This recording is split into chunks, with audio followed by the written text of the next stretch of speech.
You are listening to I Am Refocused Radio with your host, Shamaya Reed. This show is designed to inspire you to live your purpose and regain your focus. And now, here's your host, Shamaya Reed. Welcome back to I Am Refocused Radio. Once again, we are here today, and we have another show lineup for y'all. Today, we have a special guest. We have Melissa Nash. She is a seasoned real estate investor, a wealth mentor, and she is the visionary founder of Passively Rich Investments. She has a website that you need to go check out. It's hellomelissanash.com. Easy name. She has some good things for you guys and ladies in this new year, 2026. Is officially not yet the second week of the year, so I can say Happy New Year to not just you all who are tuning in, but to Melissa. Thank you for joining us today. First and foremost, welcome to the show. How you doing? Oh my gosh, thank you so much. I'm very excited to chat with you today. Thanks for having me. I'm excited for you to talk about business. I mean, who isn't excited to talk about money? Not because we love it too much, but because it gives us some options. It's not bad to have options in life. So from your story to our listeners' ears, kind of share your background. What got you in, not excited, but interested in the entrepreneurship world? Well, that's a great question. So I'm a mom of 4, and I always describe myself as a serial entrepreneur. From the time I was a child till, even today, I dream businesses, and I have to stop myself and pull myself back and be like, focus. You've got to get, it's fun to come up with these things, but basically what happened, my journey is I've tried a lot of different businesses, and a business that clicked for me was my son at the time. Let's see, he was born. We're going back 20 years ago now. And I was sewing clothing for my son and just making cute things that I thought, I don't know. I like to sew and dabble and have a little creativity. And I was sewing some things for him, and I would take him out, of course, and people would be like, oh my gosh, that's so cute. Where'd you get that? I'm like, hey, I made it. Long story short, of course, the entrepreneur brain starts spinning. It turned into a children's clothing business. And I was manufacturing overseas and dealing with, yes, tariffs. That's a big topic everybody's talking about. I know a lot about that. And just dealing with a lot of stuff. We ended up wholesaling to children's clothing stores, big department stores. And then 2008 hits, 2009 hits, and everybody knows what happened at that time, and all these little children's boutiques started going out of business, and they had pre-ordered all this stuff. And so, we built this up to $1 million over business, and all of a sudden to see it, I'm watching it just start crashing. And I just felt like there's nothing I can do to control it. There's nothing that I can do to stop those little stores from going out of business. And so finally the business, we had to make a decision, and thankfully we were able to sell it. For peanuts, really, just to kind of get out from under it. And then I was on this journey of what do I do now? I'd spent the last, 10 years building this. And I knew that I had to find something that was recession proof. And I found that through real estate investing. That's where I'm at right now. And fast forward, I've been doing that for the past 10, 11 years. I've helped over 2,000 people buy long distance rental properties from a state that they don't even live in. And the goal is to, kind of like what you and I were talking about before we hit record is, my goal was, how do I spend more time with my family? I'm not looking to be this, multimillionaire. I just want my time back. That, to me, that time is the most valuable thing to me. How do I create enough income to sustain our lifestyle, but then also for retirement? That's a scary thing. What is my retirement going to look like? And what is my kids' lives going to look like? So for me, that's what this journey has been. And I kind of found that through real estate. And when you understood that, when that light bulb came on and said, you know what, real estate might be the vehicle that is going to get me to where I would like to be. Because obviously, for the person who's listening or watching this, we all, or most of us think, wow, I really don't like where I'm at right now. I got to do something. What is that big multi-million dollar question mark, right? What is next? What am I going to do that's going to get me closer to where I would like to be? What was that answer looking like for you when you discovered this actually real estate world can be the best vehicle to get to the better place as far as my personal goals and how I want to be with my family? You know, it's kind of funny because I always knew, like people say, see what other people are doing and copy their success. You know, like what are people doing? And so just kind of looking around, I didn't grow up around real estate. I didn't really know anybody doing real estate other than my husband's grandma bought rental properties and she had money. And so I kind of was like, rich people in real estate, like what are they doing? Like, why do all the rich people own real estate? That was always kind of the thing that I kind of watched for. And so I started kind of studying about it and learning about it. I'm talking about real estate investing, not just buying the house that you live in, but like, and then also I was like, there isn't a lot of, I didn't feel like there was a lot of people like me where I was at, because I think of real estate investor and you think of like, you know, these big skyscraper buildings and these big developers and, you know, this kind of big thing. And I was like, no, I can't, I think that I can do it, but at a much smaller scale. And then I was like, well, what is around me? And I was like, I live in California. It doesn't make sense to invest here. I don't have the money. I don't have the capital. I don't want to compete for this stuff here. And then I was like looking out at other states. And I was like, it's really affordable over there. Like, how do I make that work? How do I do that? And so honestly, it was just kind of like just running through it in my head and a lot of studying and a lot of research. And then I was like, I think this might be the vehicle. I got to figure this out. Once again, listen, I'm Refocus Radio and watching us online, talking to our guest today, Melissa Nash. You can go to her website, HelloMelissaNash.com, and let's slow down the tape, like they would say, because someone who's watching, listening, they're going to say, oh, wow, I actually thought about real estate might be something I might be interested in learning more about or doing. But excuse me, we all know between learning and doing, there's a big gap there. You got to make your mind up. You can't just think for 10 years, like, I can imagine myself doing this. No, you actually have to like make a move. So you are the guests of the hour, giving us some amazing secret sauce in 2026. What were you able to learn in the beginning about getting involved in real estate? I mean, I'm sure you didn't have a bulletproof plan in the beginning.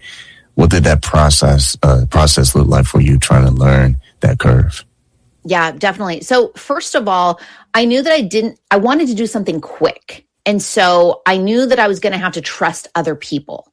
I couldn't just do it 100% on my own. I had to seek people that were, you know, already doing it. I had to seek people in the state. I had to seek people who were managing properties. I had to look for help. And I knew that I couldn't do it alone. And that's kind of actually the biggest thing that I learned was I don't have to know it all myself, and I don't have to do it all myself. I wanted to wrap myself around people to do most of the work for me. And I know that sounds crazy because that sounds better. Like, that sounds better to let everybody else do the work, but your ego gets involved because that's why a lot of people don't get started. They're like, I have to know everything about this before I can do it. And then that holds them back, and then they don't actually take action. So it's actually better to just release that and trust people. And you do have to find at some point a little bit of trust in other people, but allow them to help you do it. And so I didn't know anything about the first state that I bought in Alabama.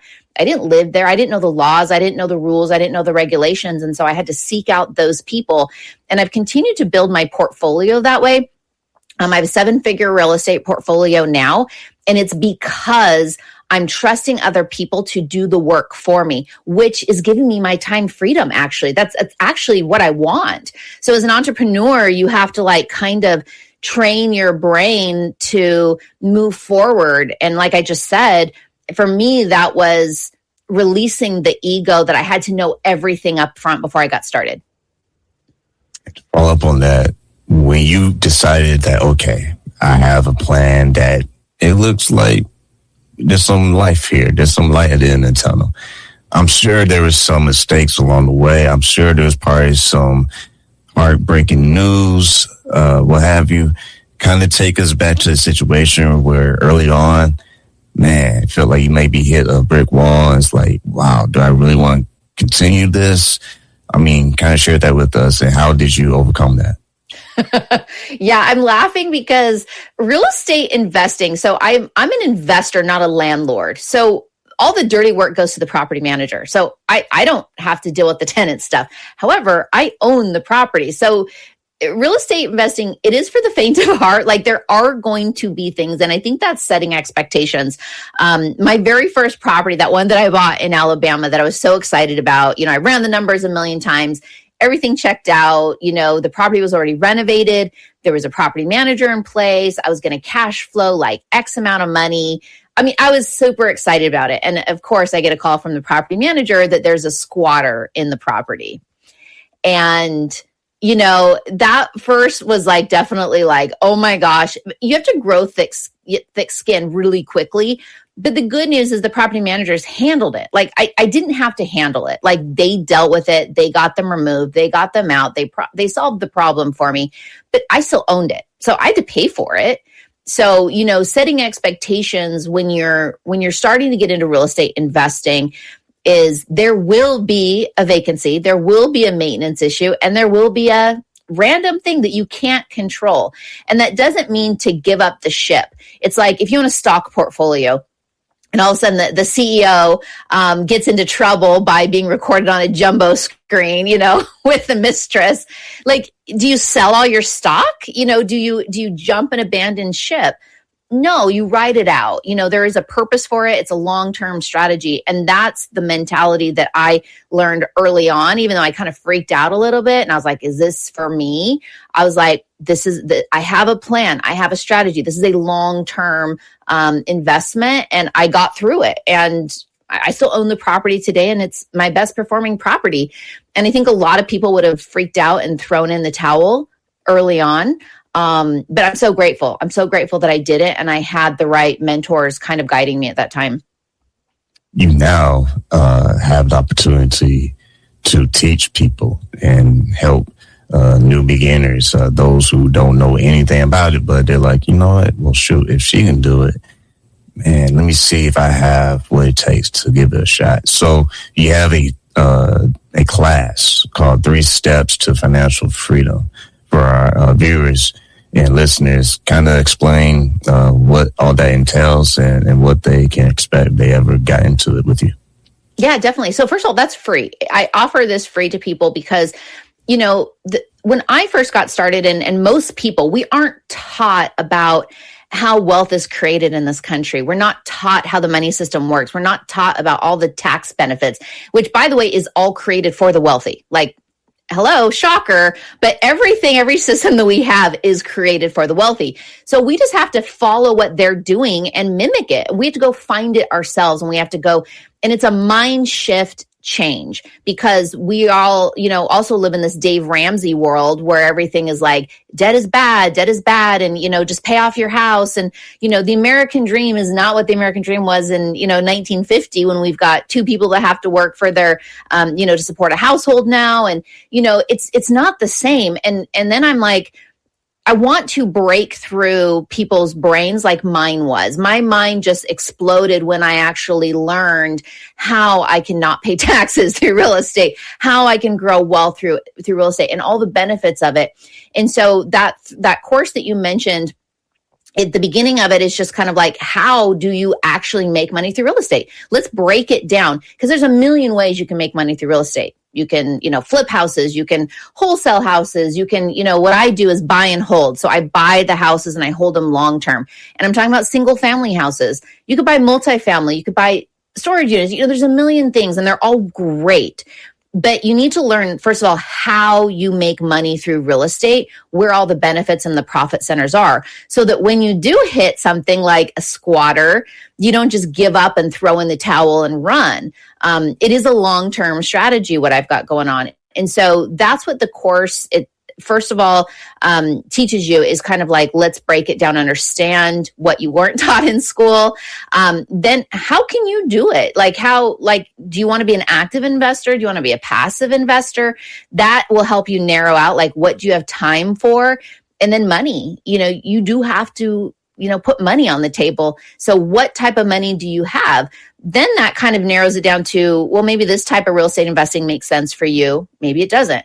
Then it's like, okay, well, and how do you do it? So it's kind of just breaking down those things in a very basic way was the goal of it. And then when people are like, yeah, this is cool, this is for me, I get it, then I jump on board and I'm like, all right, let's do it. Like, I'll help you do it. Let's take action. We're not just, a guru coach giving you a bunch of information. It's like, no, I actually want you to do it, which is why when I say I've helped 2,000 people buy rental properties, they've actually bought them and closed on them. That's that number. It's not just, hey, I've coached 2,000 people. It's no, those people actually bought. And to me, that's the win, that they took action and they're continuing on to grow that financial freedom. So I hope I answered your question.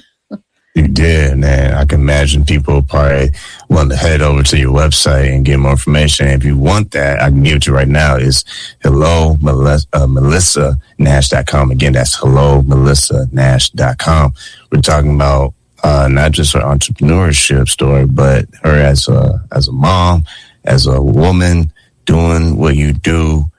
Tell us a little bit about the challenges that you face as a woman in business. And not that it matters, because I understand, like, we in new times, people are supporting women in business now, but let's not ignore the fact that there are still situations where people go through challenges. As a woman in business, what is your story and what you went through, and how has that motivated you to keep doing what you're doing right now? Yeah, that's a great question. Nothing has really stopped me because I've never allowed it to, but I have plenty of stories of mansplaining and, talking to different lenders on the phone, and they're like, well, let me talk to your husband. I've always gotten a lot of that. And I'm like, no, I make the decisions. You're talking to the decision maker, and so I've always felt like I had to prove myself and prove my knowledge and prove like whereas like my husband, people just assume that he's the one that's doing it all, and so he doesn't have that need to prove himself. And so I think I've definitely kind of gotten into that mentality where I'm probably trying to prove myself too much because I'm so aware that I've had to prove myself to get up to this point. Because I go to these real estate conferences and I can count the women in the room. There's not that many of us. And I'll find the woman and I'll go sit by her because I'm like, hey, we're together in this, let's kind of sit by each other. And, so it's definitely a male dominated field. Now, real estate agents, I feel like there's more women real estate agents out there. That's I know so many female real estate agents, but not real estate investors. That's definitely a male-dominated field. So, but, at the end of the day, I'm an example for my daughters. I have 3 daughters, and I've helped them buy rental properties before they were 18. And I'm their example. I'm the one that's like going to, help them to have the courage to do what they want to do. And nobody's going to stop them from following their dreams. So everything that I do, I think about them and what my actions are going to be to help them. When you think about advice that you would give to women who are watching this and they're like, you know what, I think this is something I would want to do to build my portfolio, but I'm busy. I have this going on. I have that going on. You're a mom. You know what it's like to be busy on top of running a business. How can you bust the time myth that's out there? And, understandably so, this might be a little scary jump for people to make. Yeah. So that's a great question because everything I've built around is for time freedom. I built this for time freedom. And so I spend with my about a 7-figure portfolio now, I spend on that actual portfolio probably not even 20 minutes a day. I own 5 Airbnbs that I self-manage. I spend less than 20 minutes a day on the entire portfolio. And it's built that way on purpose. It's built that way for a reason because I want my time. That's why I went into all of this. So I actually actually specialize working with people that are busy working professionals or busy parents who don't want to create a second job, because most of the real estate strategies out there are flipping or wholesaling or these very active things. I'm not doing that. I'm literally buying properties, and I'm teaching my students how to buy properties that are brand new construction or newly renovated in markets that actually cash flow and make sense. And I'm teaching them how to do it and how to manage a local property manager. So all that's been done for you. So you're not going out there and flipping houses. I'm showing them this is how you find the markets. Here's the data. Go to these markets. Don't mess around with all these other ones. This is the criteria that you need. And by the way, if you don't want to do all that work, I've already done it for you. I have a network of people that send me properties daily. I will give you my network of people. I will pass those properties on to you and you can buy them. The work has been done. So there's no excuses at all. So it really, my program is for the person who is busy. And I'm always tweaking and always coming up with more things to save people time, because that's the excuse. It's like, I don't have time for that. I'm like, well, I've done it for you. What's your excuse now? That's some good stuff, man. This is going to be a masterclass for you all who are listening to this right now. I want to remind you, we did this last year, late in the year, and it seemed to be working very well. My homework assignment, I'm not giving it early, but I always want to give it out. Please do us all a favor. Not just me and Melissa, but all of us who are interested in learning and bettering ourselves. Share this episode with one person. That's it. That's all I ask. Just one person, and I appreciate you for the rest of your life. So once again, back to this. I'm Focused Radio, watching us here online and listening to us on radio, podcast, wherever you get your podcasts. We're talking to our guest, Melissa Nash. I think this was a great episode to talk about in the new year. Go to her website, hellomelissanash.com. Before we get you out of here, I have one more question I want to ask for you, and that is, when you think about building wealth, you kind of share a little of that with your daughters. For those who are interested of having generational wealth, finances, it can be tricky, but at least it tells you the truth where you are right now. What would you say for those who are interested to take seriously having an actual option to start building their generational wealth? Yeah. So first of all, the first thing I'm going to say is obviously the education. Again, we have to get your mind frame switched. And there's systems that the rich are doing that save them money. Taxes, if you own a business, you get tax benefits and tax write-offs, and real estate does. And so if you're saving money on taxes, that's freed up money. So what are you going to do with that freed up money? Well, you're not going to go buy a boat. So this is where you're going to have to kind of get serious about your goals and what you really want. Don't buy the luxury labels, don't eat out as much. You are going to have to get real with your finances. So sit down with yourself, or if you're sharing numbers or bank accounts with your spouse, put down real numbers, and maybe it will scare the crap out of you.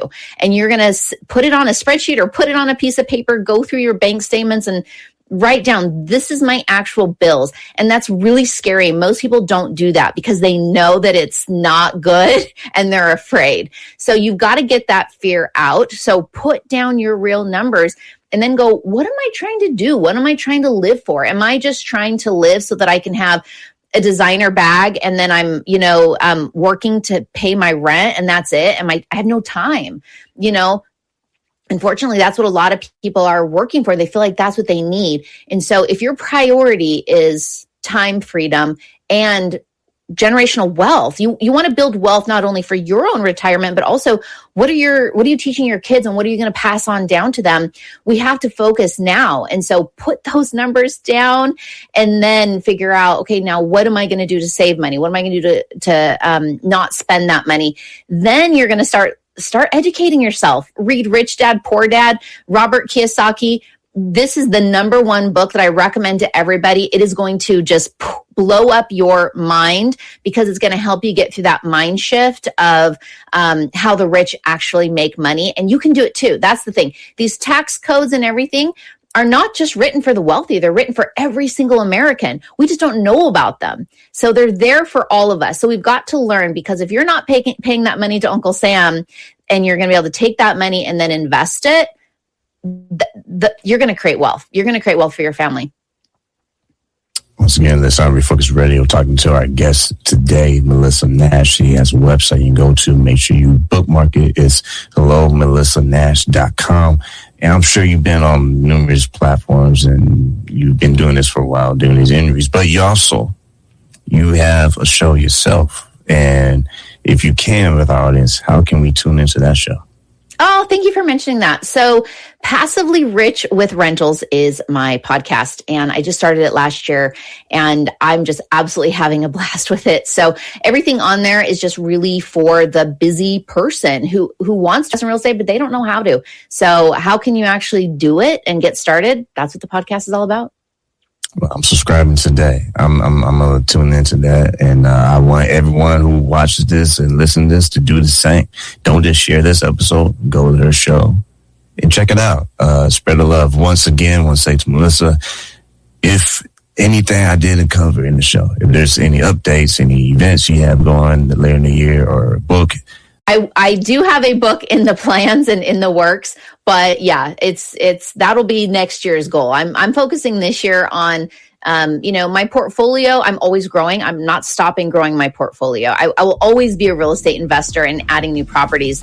But really my focus this year is to helping other people do it as well. I knew it was somewhere around that zip code that you had some kind of project going on. But like I always say to everyone, I want to say to you, appreciate your time on the show, and Happy New Year again. Thank you so much. Happy New Year to you.